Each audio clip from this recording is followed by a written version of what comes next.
Hello everyone, study point में आपका स्वागत है। आज हम बात करेंगे विज्ञान से जुड़े कुछ इम्पोर्टेंट पॉइंट पे जो आपके एग्ज़ाम के लिए अहम साबित होगा और साथ ही में इसके जो भी क्वेश्चंस के माध्यम से उसके एक्सप्लेनेशन की भी बात करते चलेंगे। तो चलिए वीडियो को शुरू करते हैं। पहला क्वेश्चन है कि अधातु जो भी हैं वो सामान्यतः किस अवस्था में पाए जाते हैं। तो इसका राइट आंसर हो जाएगा ऑप्शन नंबर डी, सभी अवस्थाओं में अधातु पाए जाते हैं। ठोस, द्रव, गैस यानी कि तीनों अवस्थाओं में अधातु पाए जाते हैं। और उदाहरण की बात करें तो कार्बन और सल्फर ठोस के एग्जाम्पल हैं। ब्रोमीन एकमात्र अधातु है जो सामान्य ताप पर द्रव अवस्था में पाया जाता है। ऑक्सीजन और नाइट्रोजन जैसे अधातु गैस के फॉर्मेट या गैस के रूप में मिलते हैं। इस प्रकार इसका right answer option number D हो जाएगा कि जो भी अधातु हैं वह तीनों अवस्थाओं में मिलते हैं। अगला क्वेश्चन है, निम्न में से कौन सा अधातु बिजली के लिए सुचालक है। ज्यादातर तो जो भी अधातु होते हैं वह बिजली के लिए, उष्मा के लिए कुचालक होते हैं, नॉन कंडक्टर होते हैं। लेकिन एक ऐसा धातु भी है जो बिजली के लिए कंडक्टर का काम करता है। तो उसका राइट आंसर हो जाएगा ग्रेफाइट। ग्रेफाइट में एक फ्री इलेक्ट्रॉन पाया जाता है जिसके वजह से यह कंडक्टर का काम करता है और बिजली के लिए, इलेक्ट्रिसिटी के लिए।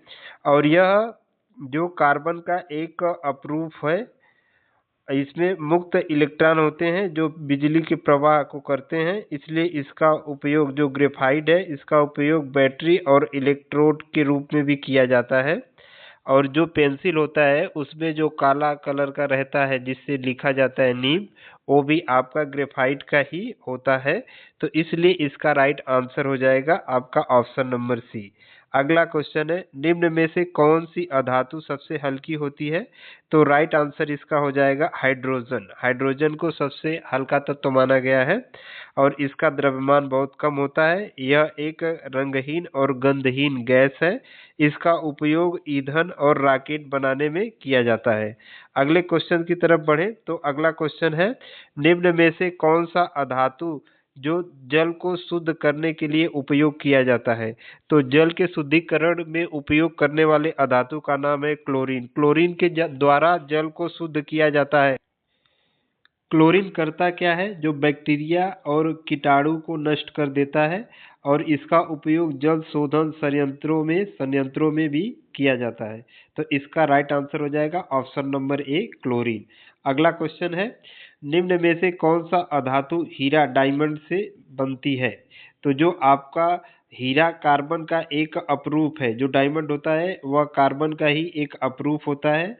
और इसमें कार्बन के परमाणु बहुत मजबूती से बंधे होते हैं। इसी कारण हीरा पृथ्वी का सबसे कठोर पदार्थ माना जाता है और इसका उपयोग हम लोग आभूषण या कटिंग टूल बनाने में किया जाता है। तो यह जो आपका हीरा है यह कार्बन का एक अपरूप है। Option number B right answer होगा। अगला क्वेश्चन है, अधातुओं का गलनांक और क्वथनांक सामान्यतः कैसा होता है। तो जो भी अधातु होते हैं उनका गलनांक और क्वथनांक सामान्यतः बहुत कम होते हैं, क्योंकि इनमें जो परमाणुओं के बीच का आकर्षण बल होता है वह कम होता है।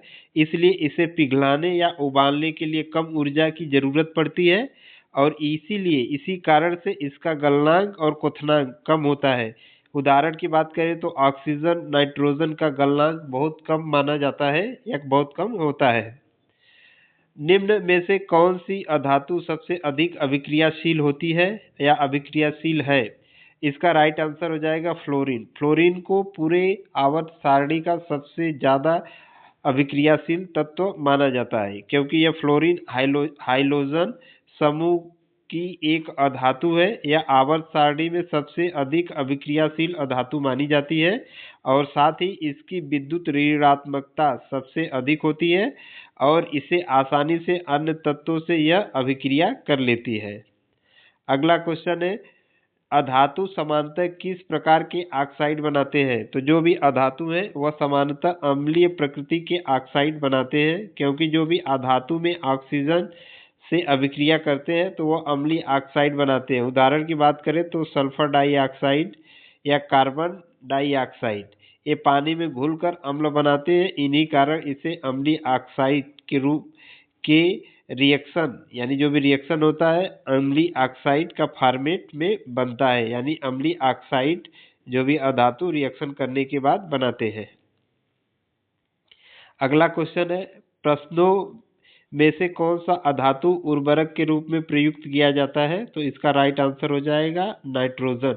नाइट्रोजन का प्रयोग उर्वरक के रूप में किया जाता है, क्योंकि जो भी आपके पेड़ पौधों की वृद्धि के लिए नाइट्रोजन की आवश्यकता होती है, और जो भी पेड़ पौधे होते हैं वह उर्वरक के फॉर्मेट में नाइट्रेट और अमोनिया से उनको नाइट्रोजन मिलती है, और यह प्रोटीन निर्माण में भी सहायक होता है और कृषि के लिए बहुत ही महत्वपूर्ण है। तो इस प्रकार इसका राइट आंसर हो जाएगा ऑप्शन नंबर ए, नाइट्रोजन। आज के वीडियो में बस इतना ही। धन्यवाद।